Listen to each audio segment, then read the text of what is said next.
싸우면 그래서 자 진짜 이런 얘기는 너무 힘들다. 너무 힘들고 없던 걸 만들어내는 과정이라고 난 믿고 싶거든요. 제 고유성인 거죠. 어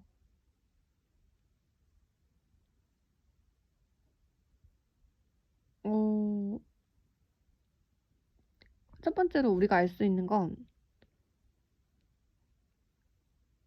당신과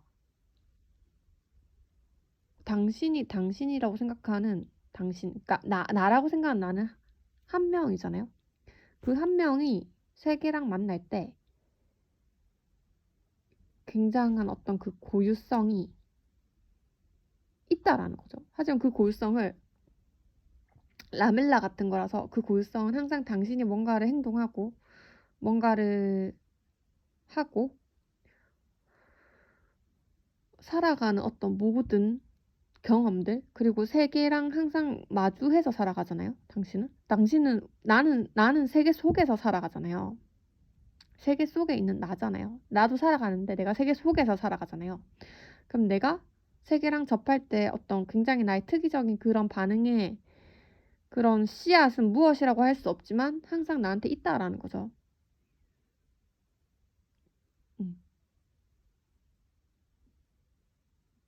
음. 하지만 당신이나 내가 우리가 외관 속에서 살아간다는 건 그 씨앗은 분명히 예를 들면 무지개의 어떤 스펙트럼이랑 똑같은 건데 우리가 우리가 그거를 물질적으로 표현할 때는 7가지 색이라고 표현을 해 버린다라는 거죠. 어떤 그런 관계라는 거죠. 그런 걸 염두에 두면 삶을 살아갈 때 조금 더 매끄러운 지점이 있다라는 게 두 번째로 흥미로운 점이에요. 그러니까 첫 번째는 그런 어떤 고유한 개인성이 있다라는 점이고, 근데 그 고유한 개인성은 그거를 물질화할 수 없다라고 라캉이 말을 했잖아요. 택은 그런 말이잖아요.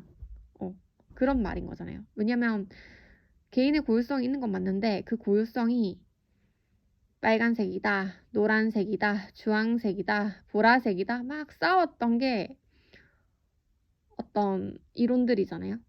학자들의 이론인 거잖아요. 그 나중에 비트겐슈타인이 말할 수 없는 것에 대해서 침묵해야 된다까지 말했는데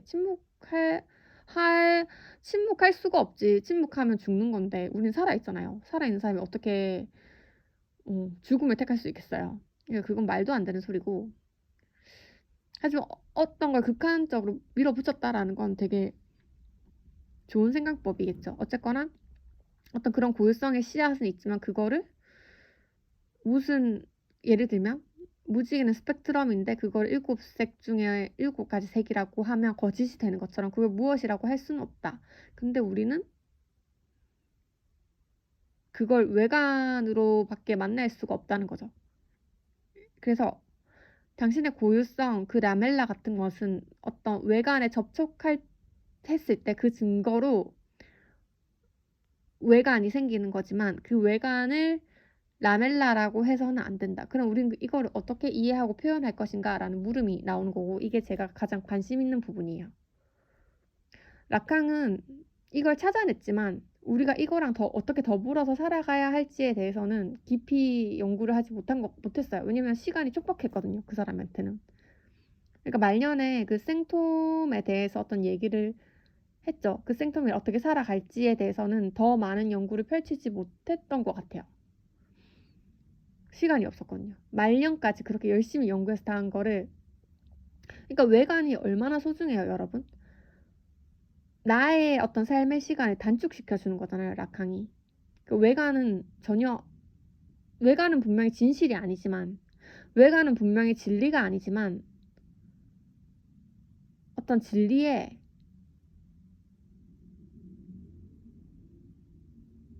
부산물이라는 점에서 의미가 있는 거예요.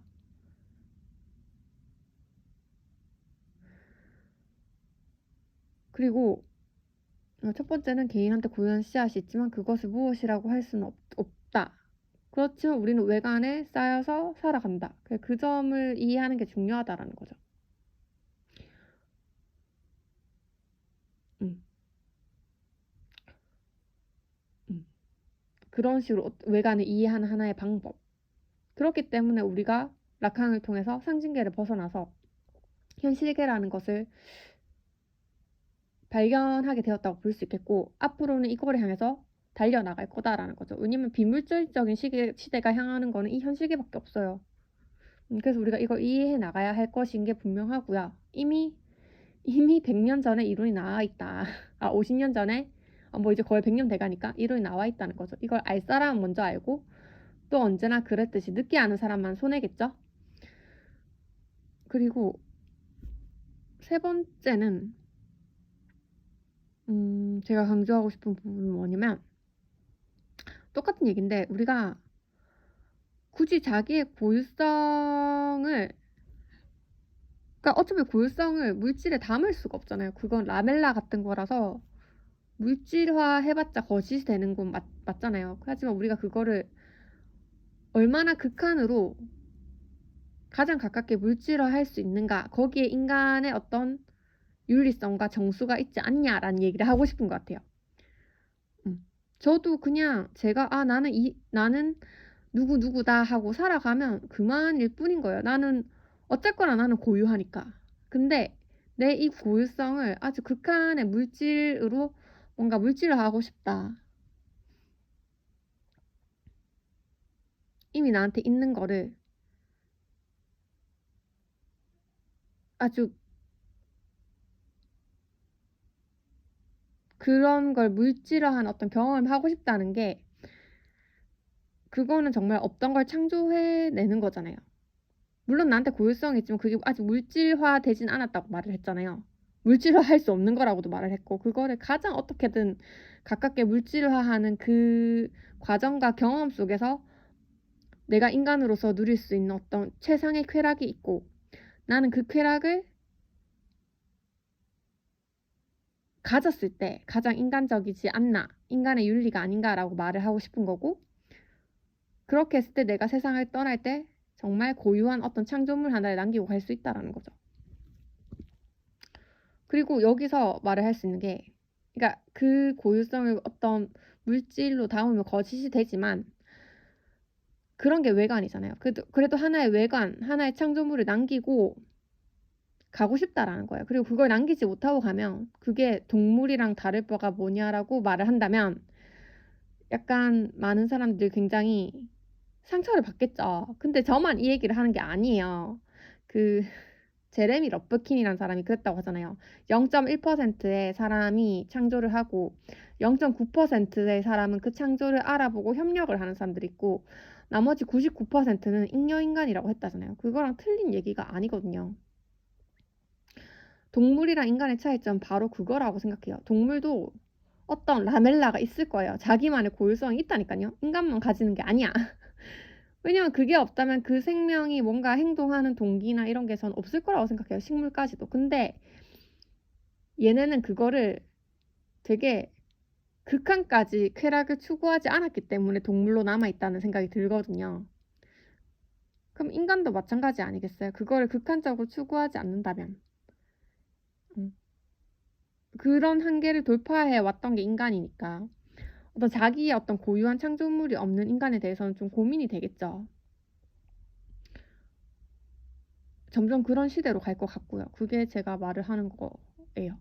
그래서 어떤 그런 시대 흐름에 동조를 하는, 저는 0.9% 인간이지 않을까 생각이 들고, 한 발 더 앞서서 어떤 0.1%의 창조를 정말 해내고 싶다라는 거예요. 그러니까 제가 어디 직장에 들어가서 일을 그래서 하기 싫었구나, 그걸 할 준비는 해놨었어요. 그리고 근데 너무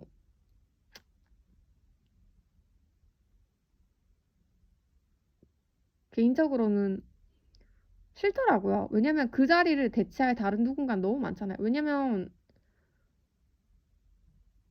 이 매뉴얼을 처음 발견한 사람만 즐겁지 너무 사악하다 생각이 들어요. 그 사람이 정말 진정한 창조를 했다면 다른 사람의 창조를 도모하지 내가 창조한 걸 갖다 쓰라고 하지 않을 거거든요. 그건 되게 악랄한 거예요. 그러니까 저는 제가 하고 싶은 건 지금 그런 걸 뜯어 고치고 싶다는 생각이 굉장히 강력한 거죠. 창조하자. 너도 창조할 수 있어. 어떤 그런 사회적인 어떤 기반을 주고 싶은 거예요. 뭐 강의팔이 문제되는 거 저 당연한 수순이라고 생각해요.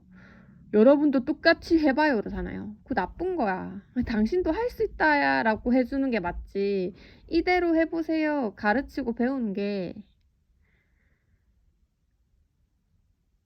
진짜 좀 쓸모가 없다라고 말은 하지 못하겠지만 확실히 그냥 외관 같은 거다. 외관의 세계에 대해서 이제 반대를 할 수는 없겠지만 그거는 이제 기본이고 그 외관 넘어서 당신의 라멜라를 어떻게 찾을 것인지 그 사이에 지금 아무것도 없거든요. 거기가 거의 끝점이기 때문에 그 사이를 채울 수 있는 어떤 외관을 새로 만들어 가고 싶은 게 미래인이겠죠. 제가 하고 싶은 작업들이에요. 전 그럴 때 사회의 많은 문제가 해결될 수 있고 굉장히 사회가 풍요롭고 풍부해질 수가 있고 각자의 개인이 자기가 창조하는 데 있어서가 정말 큰 쾌락이라면 삶을 정말 즐기고 누리다 갈 수 있으면 물론이고 어떤 전체주의가 사라질 거예요. 전체주의는 정말 사라져야 되거든요. 정말 인간관계의 표본이잖아요. 그러니까 협력이랑 전체주의는 다른 거잖아요. 그렇기 때문에 그 협력이랑 전체주의가 어떻게 다른데? 라고 하면 저는 이렇게 설명을 하겠어요. 개인이 스스로 정말 창조를 할 수 있는 인간들은 협력을 할 수 있어요. 그런 사람들은 결코 전체주의, 나치즘 같은 게 안 된다라는 거예요. 누군가는 그걸 하지 않고 남의 것을 갖다 쓰려고 하기 때문에 나치즘이 명맥을 이을 수 있다고 전 그게 가장 적절한 설명이라고 생각하거든요. 유발하라 저 이거 좀 자랑스러워요. 진짜 일개 그냥 아니야. 그냥 나는 내가 이런 걸 만드는 게 행복하니까 누가 알아주지 않아도 괜찮은 스스로 이렇게 생각할 수도 있잖아요. 맞죠? 나 혼자만의 생각인데. 저 유발 하라리도 그냥 사람들이 굉장히 상상의 질서다. 우리가 사기극에 속았다라고만 표현을 했지만 앞으로 나아갈 사회에서 개개인이 자신의 어떤 진정한 창조성을 실현할 수 있으면 그때 정말 협력이 될 거라고 생각을 해요. 전체주의가 아니라. 노예가 없어지는 거죠. 주인과 노예가 없어지는 거죠. 왜냐하면 각자가 창조자니까. 각자가 문제 해결력을 가지니까. 그걸 되게 증명하고 싶고 그걸 돕는 어떤 새로운 어떤 사회 기반에 대해서 생각을 하고 싶어요.